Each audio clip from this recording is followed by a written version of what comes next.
सुप्रभात मंडळी. आपण सध्या वाचत आहोत साने गुरुजी लिखित श्यामची आई हे पुस्तक आणि 28व्या रात्रीची गोष्ट आपण वाचणार आहोत. शीर्षक आहे सांब सदाशिव पाऊस दे. त्या वर्षी आधी चांगला पडला, परंतु मागून पडे ना पाऊस. लावणी झाली होती, परंतु पुढे शेतातील चिखल वाळून गेला. खाचरातील पाणी नाहीसं झालं. माळावरील गवत सुकून जाऊ लागलं. लोकांना काळजी वाटू लागली. शेतकरी आकाशाकडे आशेनं बघत होता. कोठे काळा डाग दिसतो का पाहत होता. पाऊस हा आधार आहे. पावसामुळे जग चाललं आहे. पाऊस नाही तर काही नाही. जीवनाला पाणी पाहिजे. पाण्याला शब्दच मुळी जीवन हा मी योजला आहे. मला संस्कृत भाषेचा कधीकधी फार मोठेपणा वाटतो. पृथ्वीला, पाण्याला वगैरे जे शब्द आहेत त्यात केवढं काव्य आहे. पृथ्वीला क्षमा हा शब्द ज्याने योजला तो केवढा थोर कवी असेल. तसंच पाण्याला जीवन हा शब्द ज्याने लावला त्याचेही हृदय किती मोठे असेल. पाण्याला किती गोड गोड नावे आम्ही दिली. पाण्याला अमृत, पय, जीवन अशी सुंदर नावे ज्यांनी दिली त्या पूर्वजांचं मला फार कौतुक वाटतं. पाण्याला अमृत नाही म्हणायचं तर मग कशाला? कोमेजलेल्या फुलांवर थोडं पाणी शिंपडा. वाळलेल्या झाडाला पाणी घाला. सुकलेल्या गवतावर 4 दवाचे थेंब पडू देत. म्हणजे पहा कशी जीवनाला टवटवी येते ते. मरणालाही जीवन देणारे म्हणजे पाणीच होय. थोडं पाणी प्या, लगेच थकवा दूर होतो, हुशारी येते. पाण्याला वैदिक ऋषींनी माता म्हटलं आहे. आई मुलाला दूध देते, परंतु दुधाहूनही पाणी थोर आहे. पाणी नेहमी पाहिजे. पाण्याचा रस जन्मल्यापासून मरे पावे तो पाहिजे. प्रेम करणाऱ्या आयांप्रमाणे हे पाणी आहे असं ऋषी म्हणतात. पाण्यात जीवनशक्ती आहे, तशी कशात आहे? पाण्याचा महिमा कोण वर्णन करील? पुन्हा निरुपाधी. ज्याला रंग नाही, गंध नाही, आकार नाही. जो रंग द्याल, जो गंध द्याल, जो आकार द्याल तसं ते पाणी आहे. पाणी म्हणजे भगवंताचं रूप आहे. त्या वर्षी पाणी पडेना, पीक वाढेना. अवर्षणाची चिन्ह दिसू लागली. अवर्षण जावं आणि वर्षाव व्हावा म्हणून आमच्या गावात शंकराला कोंडण्याची जुनी पद्धत आहे. गावात शंकराचं देऊळ आहे. पाण्यात शंकराच्या पिंडीस बुडवायचं. सारा गाभारा पाण्यानं भरून टाकायचं. भटजी रुद्र म्हणत असतात आणि काही लोक पाण्याचे हंडे भरून आणीत असतात आणि ओतीत असतात. 7 दिवस अहोरात्र अभिषेक करावायचा. 7 दिवसच नाही तर पाऊस पडेपर्यंत. गावात पाळ्या ठरतात. रुद्र कोणाकोणास म्हणता येतो त्याची यादी होत असे आणि त्यांना वेळ वाटून ते देत. तसंच पाणी आणावयाच्याही पाळ्या लावीत. शंकराच्या देवळात गर्दी होती. रुद्राचा गंभीर आवाज येत होता. रुद्रसूक्त फार गंभीर, तेजस्वी आणि उदात्त आहे. कवीच्या त्या ऋषीच्या डोळ्यांसमोर सर्व ब्रह्मांड आहे असं वाटतं. भराभरा सारी सृष्टी त्याच्या डोळ्यासमोरून जात आहे असं वाटतं. सृष्टीतील माणसाच्या साऱ्या गरजा त्याच्या डोळ्यासमोर आलेल्या आहेत. तो विश्वाशी जणू एकरूप झालेला आहे असं वाटतं.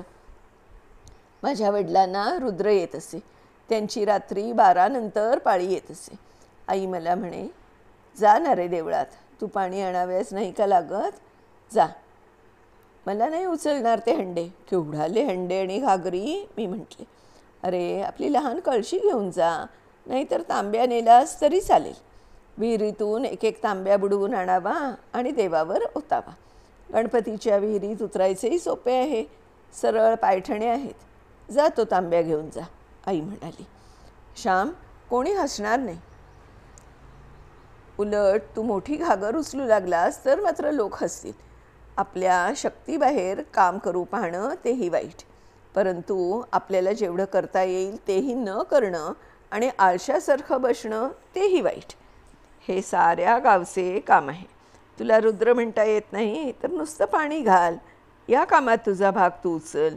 प्रत्येकाने हातभार लावायला पाहिजे. कामचुकारपणा वाईट. गोवर्धन पर्वत कृष्णाने उचलला तर सगळ्या गोपालांनी आपापल्या काठ्या लावल्या होत्याच ना. त्या साऱ्यांची शक्ती सारखी का होती? तू उगीच वाचतोस मात्र. आपले नुसते वाचून काय करायचे? सारी अक्कल शेणात जायची. त्या रामाच्या सेतूच्या वेळेची नाही का गोष्ट. मारुती, सुग्रीव, अंगद सारे मोठे मोठे वानर पर्वत आणीत होते आणि ती लहानशी खार. तिला वाटलं आपणही रामाच्या सेतूस मदत करावी. हा सेतू बांधणे खूप पवित्र आहे. रावणाला दूर करणं हे सगळ्या जगाच्या हितासाठी होतं. त्यामुळे साऱ्या जगानं त्या कामात भाग घेणं योग्य होतं. ती लहानशी खारकुंडी वाळूत लोळे आणि वाळूचे कण जे तिच्या अंगाला चिकटत, तिच्या केसात अडकत, ते सेतूजवळ आणून ती टाकी. तेथे जाऊन ती अंग झाडी. ते कण पडत. तिला शक्ती होती त्याप्रमाणे ती काम करत होती. तुला हंडा उचलत नसेल तर कळशी घे. कळशीने दमलास तर तांबे आण. त्यानंही दमलास तर फुलपात्र ने. जा श्याम. किती रे सांगायचे, कोणी हसणार नाही तुला. जा. आई मला समजावून सांगत होती. शेवटी मी उठलो. लहानशी कळशी घेऊन देवळात गेलो. कितीतरी मुलं पाणी नेत होती. शंकराला कोंडीत होती, पाण्यात बुडवीत होती. देवळात मंत्र चालले होते, पाणी ओतले जात होते. गंभीर देखावा होता. माझ्याहून लहान लहान मुलं तांबे भरून पाणी नेत होती. मी त्यांच्यात मिसळलो. मला प्रथम लाज वाटत होती. एक भटजी मला म्हणाले, श्याम आज आलास वाटते, तू इंग्रजी शिकतोस म्हणून लाज वाटत होती वाटतं. मी काही बोललो नाही. लहान मुलं पाणी आणताना मंत्र म्हणत होती. वेदातील मंत्र नव्हेत, तो संस्कृत नव्हेत, तर ते मंत्र त्यांचे मराठीत होते. सांब सदाशिव पाऊस दे, शेती भाती पिकू दे, पैशाने पायली विकू दे, हे त्यांचे मंत्र होते. पाऊस पडो, शेतभात पिको, स्वस्ताई हो, असं देवाजवळ ती मुले म्हणतच. मला प्रथम लाज वाटत होती. संस्कृत रुद्र येत नव्हता आणि ते बालमंत्रही म्हणावयास लाज वाटत होती. परंतु त्या मुलांच्या उत्साहाने माझी लाज पळून गेली. मीही मोठमोठ्याने सांब सदाशिव पाऊस दे म्हणू लागलो. मीही त्या मुलात मिसळून गेलो. त्यांच्याबरोबर नाचू लागलो.